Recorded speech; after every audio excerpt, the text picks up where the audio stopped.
আসসালামু আলাইকুম ওয়া রাহমাতুল্লাহি ওয়া বারাকাতুহু।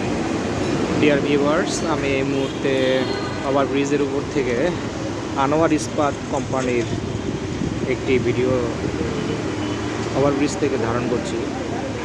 দেখুন ইস্পাত বানাতে কীভাবে প্রসেসিং করে। পুরনো লোহা লস্করগুলি আগে প্রসেসিং করে, ভেঙে টুকরো টুকরো করে গলিয়ে ইত্যাদি ইত্যাদি।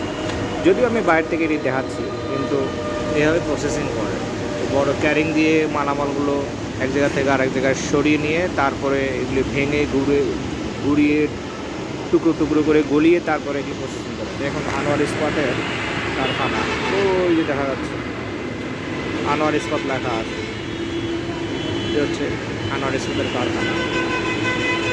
এই দেখতে পাচ্ছেন, এগুলো হচ্ছে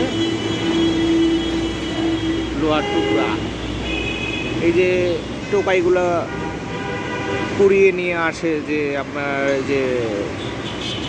দেখতে পাবেন অবশ্যই যে শহরগুলোতে গলিতে গুলিতে টোকাইরা প্লাস্টিকের বোতল, লোহার টুকরা ইত্যাদি পেয়ে থাকে। এগুলো এনে বিক্রি করে, তারা একটা নির্দিষ্ট জায়গায় বিক্রি করে, সেখান থেকে আস্তে আস্তে নিয়ে আসে।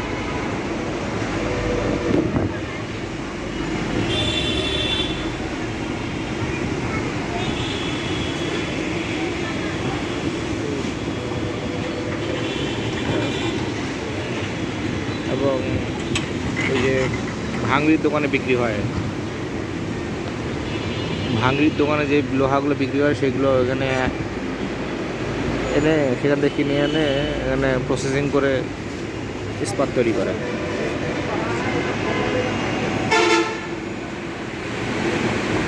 ওকে ডিয়ার ভিউয়ার্স, আজকে আপাতত এখানেই। ভালো থাকবেন, সুস্থ থাকবেন। ভালো লাগলে লাইক, কমেন্ট, শেয়ার এবং সাবস্ক্রাইব করবেন। সাবস্ক্রাইব করতে ভুলবেন না। আসসালামু আলাইকুম।